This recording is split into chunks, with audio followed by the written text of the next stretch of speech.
Hello everyone. इस video में class 10th English text book first flight की poem number 4 how to tell wild animals written by Caroline Wells, इस poem को line by line English से हिंदी में explain करने वाला हूं। वीडियो को लाइक कर दीजिएगा, शेयर कीजिएगा और कमेंट करके मुझे बताइएगा वीडियो कैसा लगा। मेरे चैनल अनुराग राय इंग्लिश ट्यूटर को सब्सक्राइब कर लीजिएगा और हां, बेल आइकन को जरूर प्रेस कर दीजिएगा जिससे आपको मेरे सभी लेटेस्ट वीडियोस की नोटिफिकेशंस सही टाइम पर मिलती रहेगी। तो चलिए शुरू करते हैं। Class 10th English text book first flight से poem number 4 how to tell wild animals written by Caroline Wells. How to tell wild animals अर्थात जंगली जानवरों को कैसे बताएं, मतलब जंगली जानवरों को कैसे पहचान के कैसे बताएं कि कौन सा जानवर कौन है, ऐसा पोयम का टाइटल हमको सजेस्ट करता है। ब्लू कलर के बॉक्स में लिखा है, this humorous poem suggests some dangerous ways to identify or tell wild animals। ये हास्य कविता जंगली जानवरों को बताने या पहचानने के कुछ खतरनाक तरीके सुझाती है। Read it aloud keeping to a strong and regular rhythm.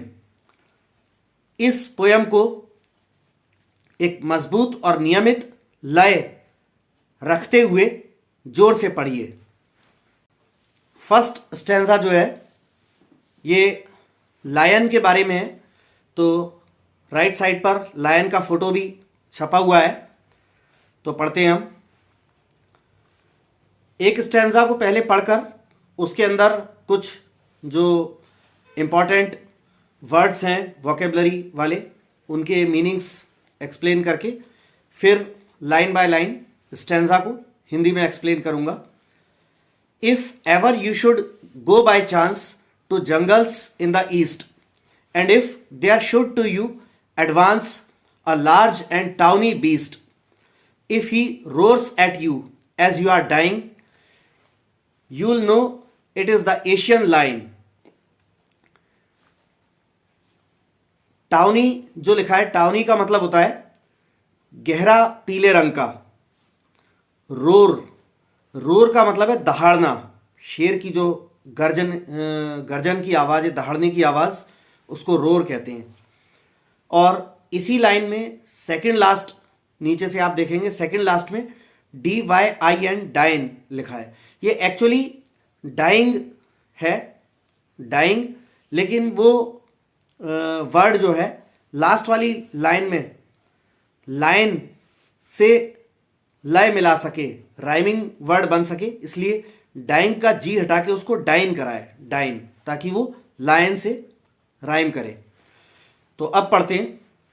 If ever you should go by chance to jungles in the east, यदि कभी इत्तेफाक से आप पूर्व के जंगलों में जाएं, and if there should to you advance a large and tawny beast, और अगर एक बड़ा गहरे पीले रंग का जंगली जानवर आपकी ओर बढ़ता हो, if he roars at you as you are dying, you will know it is the Asian lion, और अगर वो आप पर दहाड़ता हो,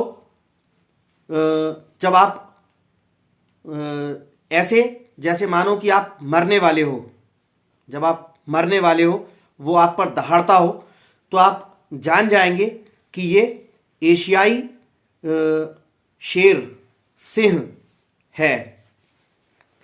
नेक्स्ट स्टेंजा जो है वो ये है, टाइगर के बारे में दिया हुआ है। और if some time when roaming round a noble wild beast greets you with black stripes on a yellow ground, just notice if he eats you. This simple rule may help you learn the Bengal tiger to discern। Discern का मतलब होता है पहचानना या उसे पहचान कर तय करना, ऐसा। तो इस स्टेंजा में बोल रहे हैं, और if some time when roaming round, और यदि कभी इधर उधर भटकते हुए जंगल में ही, a noble wild beast greets you, एक शानदार जंगली जानवर आपका अभिवादन करता है, आपसे जंगल में अचानक से मिलता है, आपका अभिवादन करता है एक शानदार जंगली जानवर, with black stripes on a yellow ground, और पीले कलर के शरीर पर काली काली धारियां हों उसकी। Just notice if he eats you, तो आप ध्यान दीजिएगा कहीं वो आपको खा ना जाए। This simple rule may help you learn the Bengal tiger to discern, और ये सरल सा नियम जो है आपको ये सीखने में मदद कर सकता है कि आपको बंगाल टाइगर, बंगाल के बाघ को आपको कैसे पहचानना है। तो कैसे पहचान बताइए कि येलो कलर के उसके बैकग्राउंड पर, येलो कलर की बॉडी पर काली कलर की स्ट्राइप्स, धारियां बनी होंगी, तो ये पहचान है बंगाल टाइगर की। लेफ्ट हैंड साइड पर उसका फोटो दिया हुआ है, कार्टून फोटो। चलिए अगला स्टेंजा है,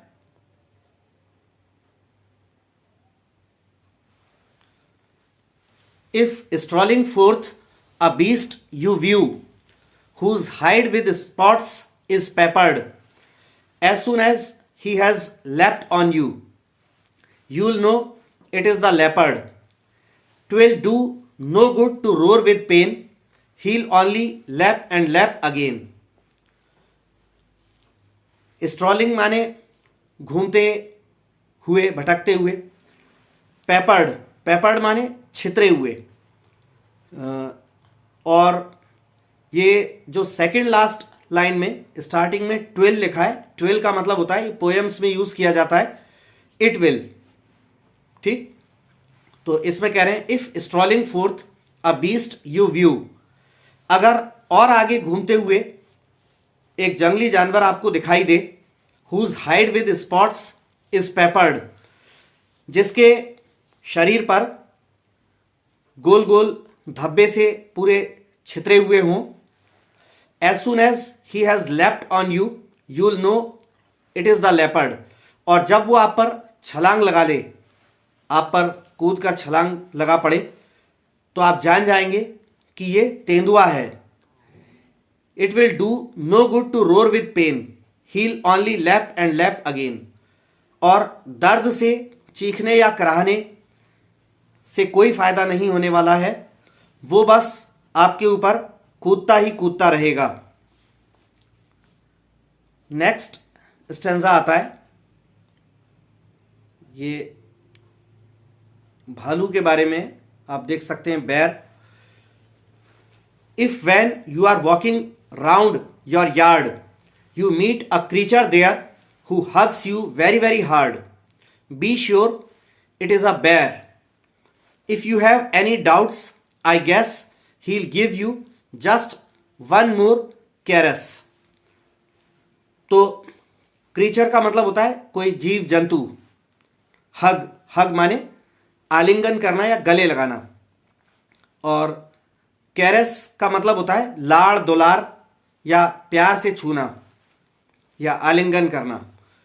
तो ये कह रहे हैं if when you are walking round your yard, यदि आप कभी अपने आंगन के इर्द गिर्द घूम रहे हो, you meet a creature there, और कोई जानवर आपको मिले वहां, who hugs you very very hard, जो आपको बहुत जोर से गले लगा ले, be sure it is a bear, तो आप सुनिश्चित हो जाना कि ये भालू है। If you have any doubts I guess he will give you just one more caress, अगर आपको कोई शंका हो तो मैं अनुमान लगाता हूं, मेरा ऐसा अंदाजा है कि वो आपको और एक बार जोर से लाड़ दुलार से आपको अपने बाहों में भर लेगा, आलिंगन कर लेगा। अगला स्टेंजा जो है, इसमें दो जो है लेफ्ट हैंड साइड पर हाइना का पिक्चर बना हुआ है और राइट हैंड साइड पर क्रोकोडाइल का। तो इसमें कहते हैं दो to distinguish beasts of prey a novice might nonplus the crocodile you always may tell from the hyena thus hyenas come with merry smiles, but if they weep, they are crocodiles. Distinguish का मतलब होता है अंतर करना या भेद करना। Beasts of pray मतलब शिकारी जानवर। नोविस का मतलब होता है नौसिखिया या अनाड़ी। नॉन प्लस मतलब उलझन में पड़ जाना। ठीक। हाइना मतलब लकड़बग्घा। तो अब ये कह रहे हैं दो to distinguish beasts of prey a novice might nonplus. हालांकि शिकारी जानवरों का भेद करने में, उनमें अंतर करने में एक नौसिखिया जो है शायद उलझन में पड़ सकता है। The crocodile you always may tell from the hyena thus. लेकिन एक मगरमच्छ को आप एक लकड़बग्घे से हमेशा अलग पहचान करके बता सकते हो। Hyenas come with merry smiles. लकड़बग्घे जो होते हैं वो प्रसन्नचित्त मुस्कुराहट के साथ आते हैं। वो ऐसे मुंह खोल के आते हैं, ऐसा लगता है मुस्कुराते हुए आ रहे हो। But if they weep they are crocodiles. लेकिन अगर कोई जंतु रोता हुआ सा प्रतीत होता हो तो आप समझ लेना कि वो मगरमच्छ है। लास्ट वाले स्टेंजा में गिरगिट के बारे में बोल रहे हैं और ये कह रहे हैं the true chameleon is small a lizard sort of thing he hasn't any ears at all and not a single wing if there is nothing on the tree TISS the chameleon you C. Chameleon मतलब गिरगिट, lizard means छिपकली, और ये last line में जो starting में जो word दिया टिस, इसका मतलब है इट इज। तो इसमें कह रहे हैं the true chameleon is small. एक असली जो गिरगिट होता है वो छोटा सा होता है।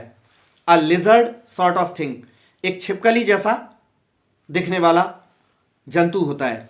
He hasn't any ears at all, उसके कान नहीं होते हैं। And not a single wing, और कोई पंख भी नहीं होता है। If there is nothing on the tree it is the chameleon you see. और अगर पेड़ पर कुछ भी नहीं है तो जो आप देख रहे हो, जो आपको दिखाई देता है, वो गिरगिट है। और एंड में राइट हैंड साइड पर पोएटेस कैरोलिन वेल्स का नाम लिखा हुआ है। तो यहाँ पर आकर ये पोएम खत्म होती है और नेक्स्ट वीडियो में आपके नेक्स्ट चैप्टर के साथ मिलूंगा। तब तक के लिए विदा लेना चाहता हूँ।